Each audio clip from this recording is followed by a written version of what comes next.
पोट्या, अय पोट्या, काय जरा आटपून बैस, पोरगी पाहायला जायचंय आपल्याला. अरे ठेपा कुठलचा आहे? ओ बाबा, दलालानं आणला येऊ ठेपा. दलाल म्हणजे कोण हो डॅडी? अरे लग्नाचे ठेपे आणणाऱ्याला दलाल म्हणते. को डॅडी, तुम्ही बी माझ्यासाठी लय मोठे लग्नाचे ठेपे आणले होते, मग तुम्ही बी चांगले मोठे दलाल आहे. हराम खोरा, आमुष्याची पैदास, तुला झाल्या इकून टाकलं असतं तर पुरलं असतं. अरे लहान आहे त्यो, त्यांनी समजत अजून एवढं. काय चला आणि लग्नाच्या आधी दोनदा बाप होता राहिला यो. मागच्या वर्षी लग्न लावून दिलं असतं याच, तर एका वर्षात 2 पोरं पैदा केले असते ना.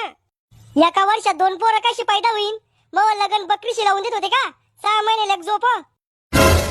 अरे बिघडेल फाळीच्या, एकदाच 2 पोरं बी होऊ शकते ना जुडवा. अरे हे तर माझ्या दिमागात आलंच नाही. त्याच्यासाठी दिमाग तर पाहिजे. करे टकल्या, कशी के मग पोरगी? लंब्या केसाची, 2 डोळ्याची, 2 हाताची आहे. तो गोळ्या आटपेले करे सडेल दिमागाच्या.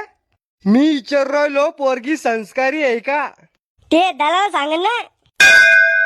पोट्या, वजरीनं अंग घासून काढ, चमकला पाहिजे चांगला. घासू घासू अंगाची कातडी काढू का? अरे येड्या, 15 दिवसातून एकदा सांगून करतो तू, वाश उरलतोय अंगाचा.